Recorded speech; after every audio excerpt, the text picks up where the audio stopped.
Good morning, everyone, and welcome back to Mobility Matters. I'm your host, Javier Betancourt, Executive Director of the Citizens Independent Transportation Trust, or CITT for short. We are the independent agency of Miami-Dade County charged with overseeing your half-penny sales tax for transportation and the implementation of the People's Transportation Plan. Today we have a wonderful guest all the way up from the northern part of our county and got stuck in a little traffic coming down here, but State Representative Felicia Robinson for District 104. Yes. Welcome to the program, Representative. Well, thank you for having me. I truly appreciate what you all do, and I'm just happy to be here. Well, thank you. So, yeah, we're starting a little late because you got stuck in traffic, which is not unusual, especially when you're trying to traverse the length of the county as you did. So what was your journey down here like? What do we need to fix? Okay. So honestly, we was having the conversation coming down here, the speed lane. The express lane, was that on 95 or the on the Palmetto? On the Palmetto, okay. I guess I'm just trying to figure out how beneficial is that express lane. Mm-hmm. I think that when we built the expressway, we have the 5 lanes. We did the 5 lanes so that everybody can maneuver. And now they've taken one of them away. Yeah. So now I think that plays a part in our traffic. And the Palmetto is always the crawl meadow. That's why we go. And I don't understand why. It said that there was a couple of accidents, but I never saw them. Right. And so I really think that we need to just open up all our lanes. One of the things I have found, actually, since you mentioned it, is there are 2 express lanes, and one of them, for some reason, is closed off. Got all these barricades and cones. I've never understood why, and it's been like that for a long time now. I know, and so that's why I didn't get on the express lane. I was going to get on the express lane, but it was a long line going around the bend to 826. So I'm coming from I'm coming from Miami Gardens, so it was a long line to get on the express lane. So I didn't get on the express lane. I realized that the long line was because that lane is closed off. Right. But then after you pass that, then the express lane, it starts moving. But now you're already stuck. Yeah, that pinch point. Right? Exactly. So, I have some concerns about the express lane. I like it. I use it a lot. Sure. But I have some concerns. I have that concern. I think that it might actually add to our traffic dilemma. And when we talk about money, I think that we're double taxing people. With the express, now those express lanes, if I'm not wrong, aren't charging yet. No, not exactly. Not yet, you but said I believe that is the plan. But I'm saying with the express lanes in general, I feel like we're double charging because people paid taxes to get the lanes. Right. When we did the expressway, any expansion we do, you're paying for it. And now that we have the different lanes and the different things, now they're paying an additional charge. Right. So that they go, I'm like, I don't know if that seems like it's double taxation. Right. Well, those are state highways, and you're a state representative, so maybe you can make some inquiries. We're going to have some conversations with that. So let's take a step back. We kind of jumped straight into traffic woes, and first we want to learn a little more about you and the district you represent. So tell us a little bit about your district. 104, I know, is the northern part of the county, but generally speaking, what communities does that cover? So I always tell people that I am your bi-county representative because I actually represent South Broward and North Dade. So my district covers parts of Pembroke Pines, Miramar, and Miami Gardens. It's beneficial because I have a little bit of both worlds, but then it can be exhausting because I'm in both delegations, so that means I have twice the meetings.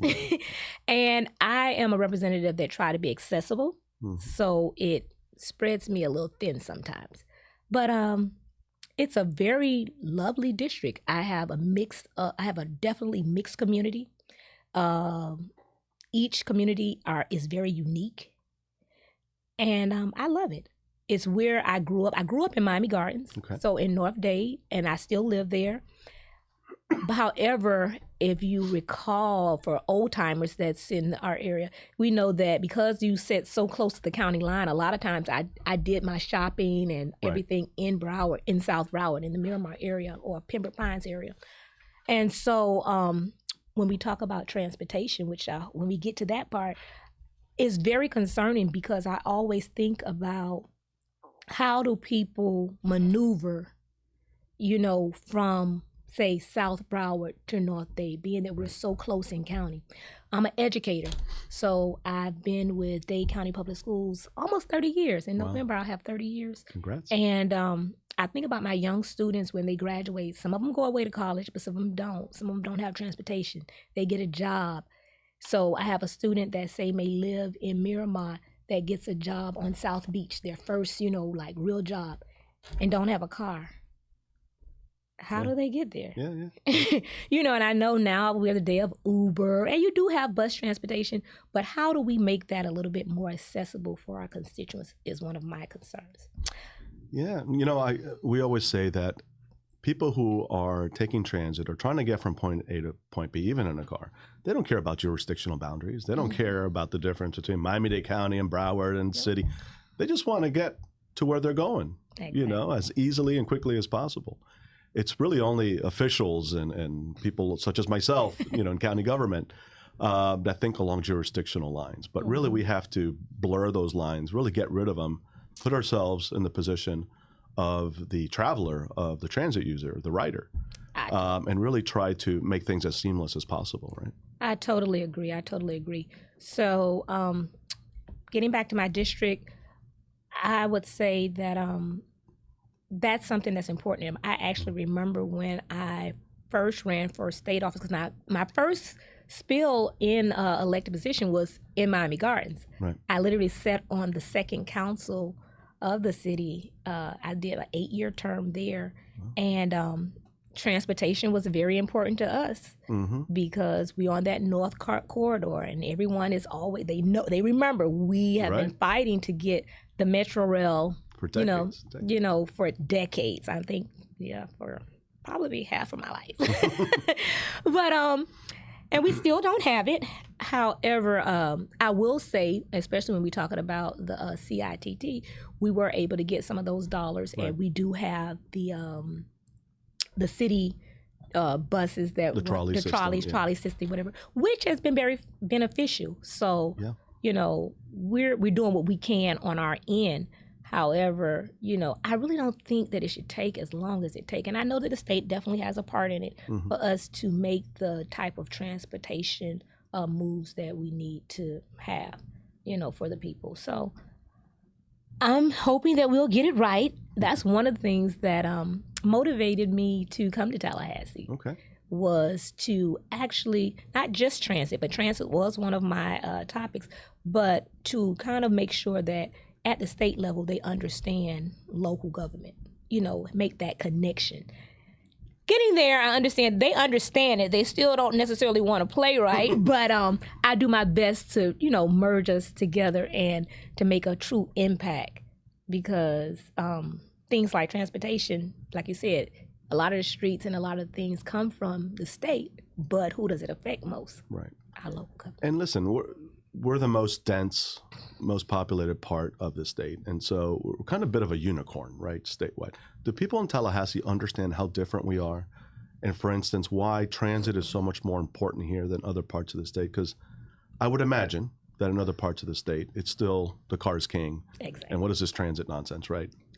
Do they understand how important that is to Miami-Dade, and do they support it? Honestly, I don't think so. I don't, and I'm a little concerned on whether they don't understand or they just don't necessarily care. Because when we look at it, when it comes to the dollars, they understand that. They understand that there's money there, and so they want to have their hand in that portion. And I say that because when we're dealing with MDX, they wanted to take that because they know that it's money there. But when it comes to making sure we have additional transportational things, they're slow on providing or assisting in getting that done. I personally feel that we should have some type of transportation or route that's central when we talk about 27th Avenue. Right. That should go at least to 595. Mm-hmm. You think about all the things we have, you have Nova University, now you have FAU, you have all these different universities and things that runs along that corridor, and us being counties that's right next to each other, we have a lot of people that need to get back and forth that way. And I know people always say, well, we have the Bright Line and we have the Tri-Rail. However, both of them are on the east. Right. So when we have and Bright Line, frankly, isn't affordable to exactly. most people. I mean, let's be honest. Yeah. And then when we talk about all the people we have out west or just in the central area, it doesn't benefit you. I have one of my workers lives west. It takes her literally 20 minutes to get to the Tri-Rail. Right. You know, so there's a lot that we can do there. And I'm hoping that, you know, when I first got in, I went in 2020. So I'm a pandemic rep. And so although transportation was something that I really wanted to target right then, it wasn't the time. Mm-hmm. You know, we wasn't thinking about. There were other priorities. Exactly. Okay. There were other priorities. Things are balancing out now. And I'm hoping that we'll have an opportunity to bring that to their attention. I'm really excited because this year as we go in, the Speaker of the House is from the 305. That's right. 305. So if anyone can get them to understand what we need, I'm positive he can. We have the levers of power in our hand. Let's utilize it. And so that's what I'm hoping. I'm hoping that... and that's Danny Perez. That's right? Danny Perez, yeah. Speaker Perez. And so I'm hoping that, you know, we can use our voice and really give some attention to how unique we are. We're definitely unique in transportation, but there's so many different things when we talk about housing and different things that we are unique when it's related to the rest of the state that, you know, we can hopefully get them to buy into and understand that we need a little bit different. And that's what I say when I say I try to get the state, as a state elected official, I try to get them to recognize what is needed locally or how local government works, because we are different. Yeah. We have, you know, all these different counties in the state, and they're all unique. And so it can't always be a one thing fits all. Right. And lest it go unsaid, I do have to give credit. You know, I was talking about Tallahassee in the state, but our local FDOT district has been very supportive of transit. I want to give a shout out to Stacy Miller, our district secretary, and her team. But they have given millions of dollars in grants to, for instance, the South Corridor, and they are the project lead on the North Corridor, and they're recommending Metro Rail and trying to work towards that. So I do want to distinguish our local FDOT district from what may be going in Tallahassee. And I would totally agree, because of several times I have, even when I was in local government and since I've been here, if I give them a call, they're always willing to come out, explain, give us a conversation. So I definitely agree with you there, that they work with us. So the North Corridor obviously is extraordinarily important to you and your district. It's important to us at the CITT, to the county overall. But that is a Miami-Dade project. And so the idea is we'll take Metro Rail from the existing Metro Rail line at MLK along 27th Avenue to the Broward line. Now, since you have 1 foot planted in Broward County, what happens then? What are the Broward County's plans that you may be aware of for extending transit along what they call University Drive at that point, right? North to FAU. Are there plans? I don't know if there's any definite plans, but the conversation is being had. Okay. So they're not as far as long as we are in having, you know, those plans, but we've started talking about it. And I think that if we can get it to Broward, we can get it to County Line, I definitely believe that they will connect with us and take it the rest of the way. Okay. Because they understand that it's beneficial. Yeah. It's beneficial for all. And they have a full penny now, which they adopted a few years ago. Exactly. So they certainly have their local match, as we do. And they're, I think it's the MPO, the MPO. They Greg Stewart. They're beginning to work. You know, well, I guess they've always been working, but they're moving a little faster now. Right. So going back to your role as educator, tell us a little more about that. What do you teach? What are you doing now with the school system? Okay, so like I said earlier, that I'll have 30 years in Miami-Dade County Public School in November. And I started off in the classroom. I did 16 years as a math teacher in high school, various schools, enjoyed it thoroughly. Then I did about another 6 years as a math instructional coach. So that's actually working with the teachers to look at their student data and give them strategy on how to improve and things like that curriculum-wise. And these last several years, I've actually been an administrator. I'm an assistant principal at Miami Springs Senior High. Miami Springs. Yes. And my dad went there. Yeah, okay. So once a hawk, always a hawk. Okay. And so it's enjoyable. I truly can say that education for me is, you can't do without it. It's the most powerful thing that we have. Mm-hmm. I sometimes get upset because I don't think that we value it the way we should. And when I say that, that's in how we put money into it and how we actually pay attention to what's really happening. However, what I can say is working with the students is amazing and it's rewarding. That's what I look forward to most. I just yesterday I was at a candidate forum, you know, and a parent came up to me, showed me a picture of her son. He just got promoted to major in the Army, exactly, and I was his math tutor, you know, and it made me feel proud because, you know, I told him he should have went into engineering. He didn't go into engineering; he went into the military, but he works with engineers, right?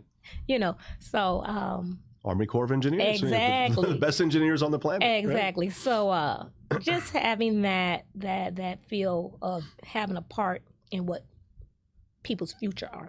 But for me, as an educator, what I find is even in my leadership role as an elected official, I do a lot of education. Mm-hmm. So when I was at the city level, I started these meetings called Meet Me Monday. I would have them every second Monday, and I brought my constituents out. And we would talk about, I would first address their concerns. So I would have code enforcement there, I would have police there, and I would address whatever concerns they have dealing with the city. But then I also would bring in people to make them better advocates for themselves. So we've talked about things about finances, I brought in an attorney that talks about how when your child's in school, how you making sure that they get the benefits that they need if they were disabled or things like that. Just real anything. Practical concerns, yeah. Exactly. I always brought in someone that was going to make you a better advocate for yourself. Okay. So we did concerns for the city, give you some information, and then I'm big on health. So one year I partnered with American Heart Association. We did their Empower to Serve program. Mm-hmm. Another year we did, I partnered with the Black Nurses Association, and they would each month bring us something on health, because I believe that if you're not healthy, everything else you do doesn't matter. You know? That's the foundation. Exactly. So those were the three components of the meeting. Of course, I fed them because it got people there. But what it did is it made them become good advocates for themselves. And I brought that up on education because when people know better, they do better whether they want to or not. Right. They can't help it. And so as a leader, I intentionally try to educate my constituents on what's going on so that they can be better advocates for themselves. Taking it back to local government, one time I had the city attorney come in and talk to them about quasi-judicial. Mm-hmm. Because, you know, people will come to council meeting and we're voting on a zoning item and they want us just to vote the way they want to vote, not recognizing that, hey, there's certain things we have to do. And after I explained it to them, there's a process, there are property rights, there are all exactly. sorts of things. So the same thing I do on the state level. I try to have I don't do the Meet Me Mondays no more, but I do other meetings. It's hard to meet you in Tallahassee. It's a long exactly. Long drive. But I do try to, when I'm home, or, you know, sometimes I do it by Zoom, I try to do things that's going to educate my constituents about what's going on. When I come back from Tallahassee, I do what I call a Felicia fact sheet. And I take several of the bills that have passed off the floor that's waiting for the governor to sign, and I just tell them what it's going to do. Yeah. You know, no kind of particular way, just saying, hey, if this passes, this is what you should expect. Just informing. Exactly. Informing people and educating them, because hoping that that's going to get them to be engaged. That's the one thing that I find. We tend to get people a little bit more engaged on a local level. But when it comes to Tallahassee, I guess because we're in Tallahassee, people are not as engaged, at least not the way I think that they should be, which really matters because what happens there affects them too. Yeah. No, I have found that it's hard for people in Miami-Dade to understand what's happening because it's so far away. Mm-hmm. in such a different world. But and I know there have been times when they talked about moving the capital to Orlando to be more central, but I guess that's never going to happen, right? Well, what I will tell them is that they have the Florida channel, and it shows all of our committees and our on the floor actions live. So you're not there, and I know it's hard for you to pay attention, but it's really, really important for people to pay attention. Right. I have this saying that I started saying a couple of years ago, and I say it all the time. I say, Florida is mine, the MINE. Mm-hmm. And I say it's mine because we have to take ownership. Yeah. If you own something, like you have on this nice blue blazer, and I just take it from you, you want to just let me have it? No, because it's yours, right?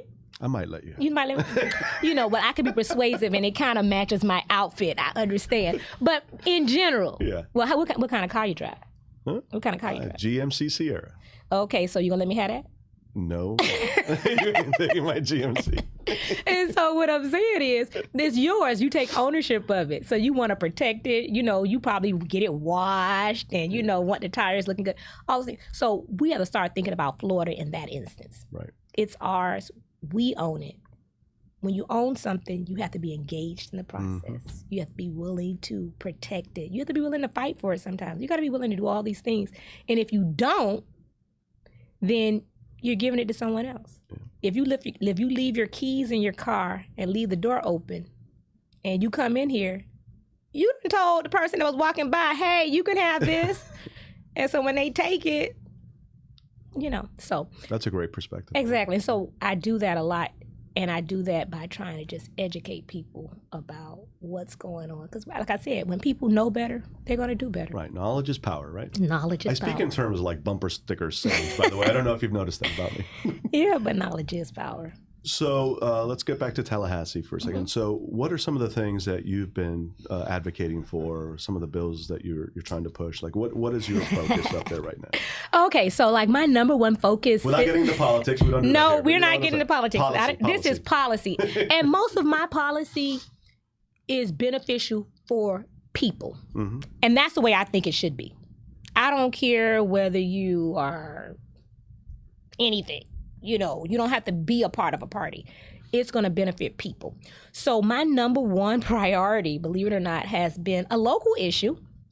It has been the municipal rate bill that we've been struggling with in Miami Gardens since I was elected in 2010 in Miami Gardens, since then. And so what has happened is, the state has a statute that states that if you are a municipality and you are serving water to another municipality, you can charge them up to 25% surcharge for that expense.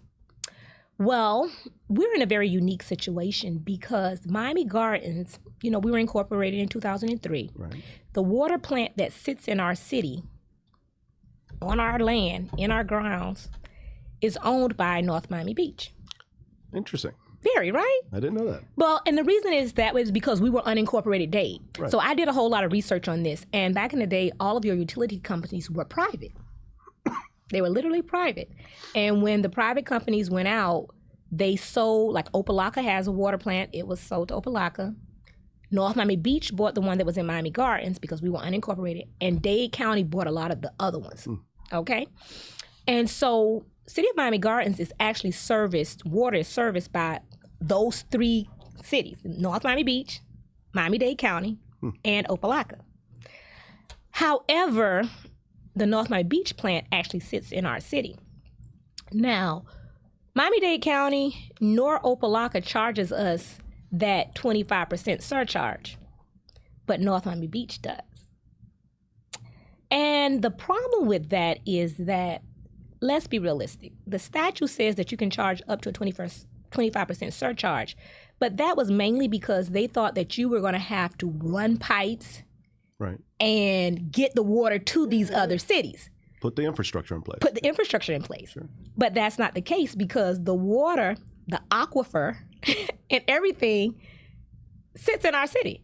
So it literally costs them more money to take the money back to the North Miami Beach residents than it does us. But they charge our residents a 25%. I was going to ask, so the charge is on the residents. The city's not paying for it. No, the city's not paying for it. But that's a big strain Yeah. No, that's a huge percentage. Yeah. On our residents. And they've been doing it for years. And we have, when I was on the council, we've tried to talk to them. We've had mediation down at the county. We've done all these things, and they will not budge. We've even, initially, we were trying to just get them to lower the charge. Right. They will not budge. So in Tallahassee, that's my number one bill, is for them, and I actually was very fair about it. I didn't say that they had to remove the surcharge. I simply stated my legislation is that they should charge our residents the same fee that they're charging their residents. And I'm proud and not proud. I'm proud that the bill passed all of the committees in the House unanimously. It passed all of the committees in the Senate unanimously. However, politics definitely came into play, and we had someone that had enough pull, they've been there longer than me, that they actually stopped it on the Senate side, that it didn't make it to the floor. But I am going to bring it back. It'll be back, and this is another thing that I say people need to pay attention, because this is an unintended consequence, and all I'm trying to do is correct it, because everyone that hears it says it doesn't make any sense. Yeah. You know, and so. Look, and at a time, and I'm not advocating for anything here, but I do want to point out affordability is obviously a major issue in Miami-Dade County. It's especially now with hyperinflation, it's become increasingly difficult to afford to live here. The necessities. Right? And so, you know, we should be doing everything we can to try and lower the cost, you know, of living in Miami-Dade County. If housing is going to be expensive, then it's incumbent on us to try and lower other expenses so that they have money to spend on housing. Exactly. It's one of the reasons we promote transit. Exactly. You could get rid of a car. Think of all the money you're saving. That you can then put insurance into and everything. So utilities are right up there. Right? Exactly. And so, so that's like my number one bill. And like I said, I'm proud that it did get as far as it did. And I'm thinking that I'm working now, to take it across the board, because it's an unintended consequence. Right. And how do you charge the same residents? So let's look at this. One time we had to do some infrastructure things. It's in the middle of a neighborhood. So when you're doing construction and you're thinking, you know, I don't know if they were taking the water is going out, the same residents that's being inconvenienced for you to do all this infrastructure stuff is the same ones that you're overcharging. But the residents in North Miami Beach don't get this 25% surcharge, but they're getting water that's in the aquifer under our ground. One more thing I want to add to that is it sits in the city, but because it's owned by a government entity, the city doesn't get any taxes on it. So that's my number one. Another bill that I'm very passionate about is, I told you I was passionate about health. I believe that people need to be healthy. And so I support an organization called ASAP. It's the Advanced Sickle Cell Project. And so sickle cell, you're familiar with sickle cell? Yes. Sickle cell is a disease that really affects people of color. And when I say people of color, that's African Americans, that's Hispanics. You have, okay. And so it's a lot of research has been going into it lately, which I'm very excited about and happy. However, one of the things that's being overlooked is these people, they go through crisis. And a lot of times when they go into crisis, they have to go to the emergency room. Well, a lot of times when they go to the emergency room, they're actually mistreated. And they're mistreated because, what we've come up with, and not when I say I, not me, because I've been working along with some doctors from UM and Memorial and things, is that your emergency room doctor or doctors that don't work with these patients on a regular basis don't necessarily, are not as aware of the different things that they need to get through this crisis. And so one of the bills that I've been putting out that I put out this year that actually passed committees. It didn't make it to the floor, but it did pass its committees. It is to add, you know how doctors or practitioners, because it's not just for doctors, for all medical practitioners have to renew their license, to have a course that they would take, a 2-hour course in sickle cell. Okay. So that all medical practitioners will know I had one of the back to your thing, right? Knowledge is power. Because I have heard patients that in crisis but didn't want to go to the emergency room. So they're in pain, but because of how they're treated when they get there, didn't want to go. I had another young lady that actually came to Tallahassee and testified. She has sickle cell, and she was going to have some type of eye surgery or something like that. But it had to be postponed once she was there getting ready, and it was prepping her. But when they found out she had sickle cell, they had to postpone it because they had to make sure that, I guess, this went with that, or, some technical stuff or whatever, or medical stuff. But it's just really a need, because if, when sickle cell patients are being treated by their sickle cell doctors, they're getting excellent care. But when they're in situations where they may have to be treated by another practitioner, a lot of times they're just not knowledgeable. And not saying that the 2-hour course is going to, solve all, but like you said, it's a step in the right direction. So that's 1, 2, and So I know you've been working. Anything new that you're going to be kind of focusing on moving forward? Okay, so getting that express lane on the Palmetto. So like I said, so now I think it is a appetite, or it's a little bit more open for us to look at transportation. And so I don't think this session, probably not, but I have another term after this. And I will start talking to FDOT in Tallahassee about some things for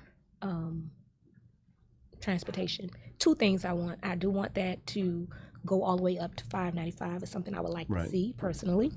And then locally, and I don't know if this would be, well, it would probably be something in conjunction. In Miami Gardens, we have had a conversation, me and one of the council persons, about doing a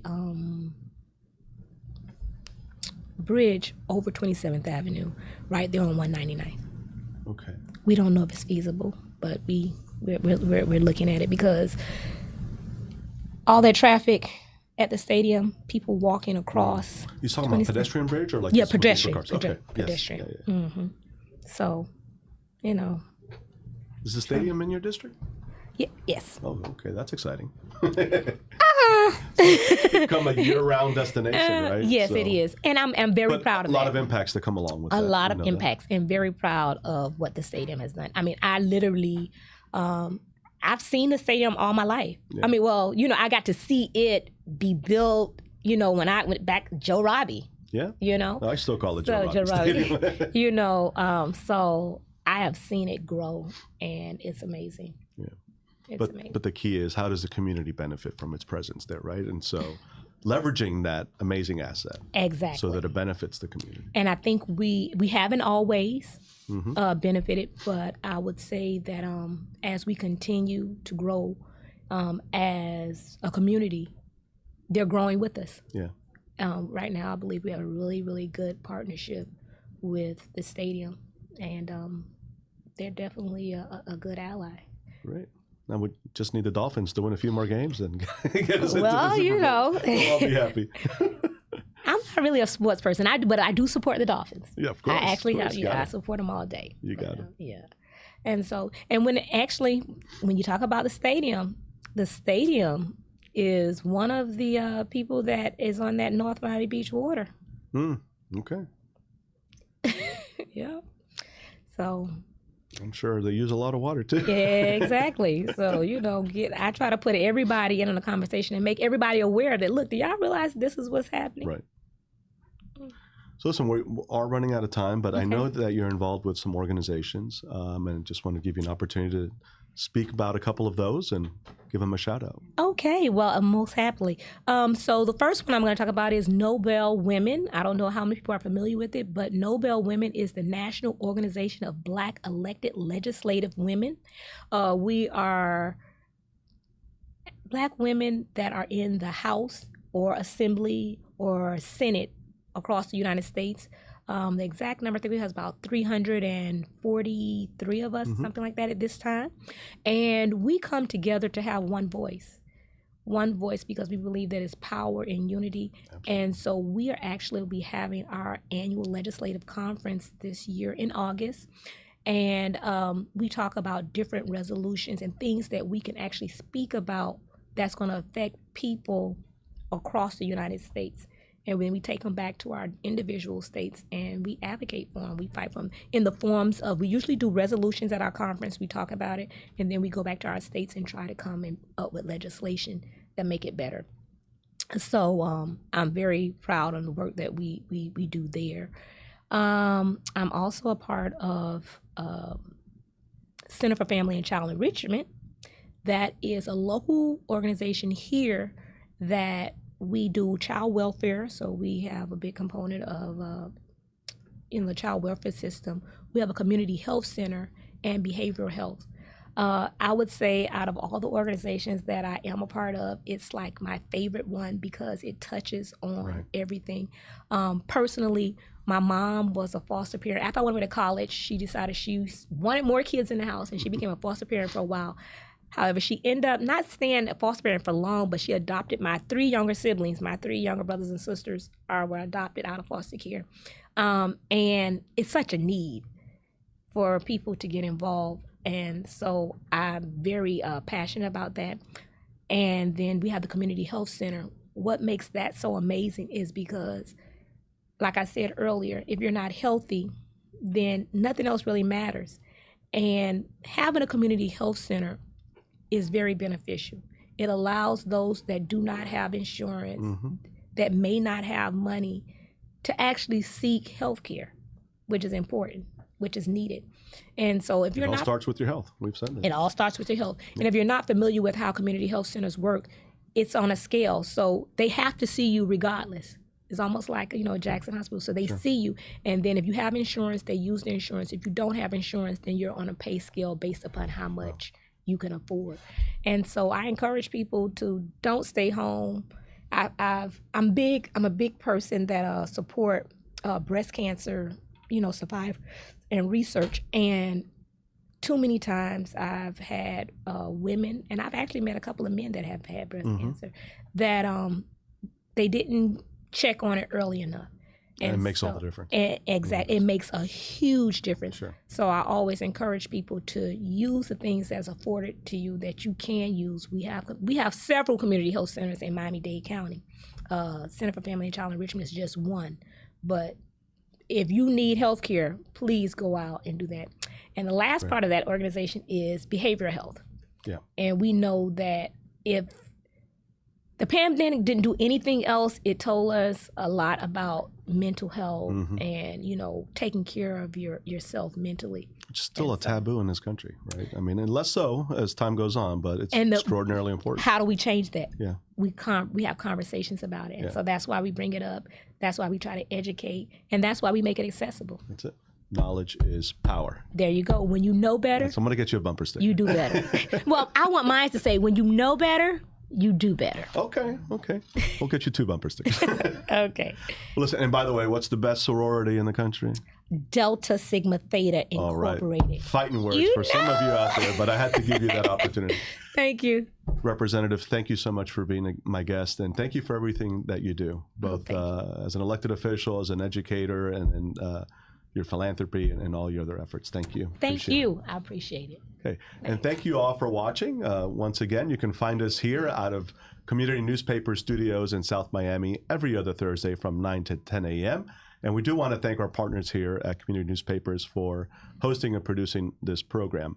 If you're interested in learning more about what we do at the CITT, perhaps becoming a member of the CITT or a CITT ambassador, you can learn more on our website, www.miamidade.gov/CITT. In the meantime, have a wonderful day, and we'll see you back here in a couple of weeks.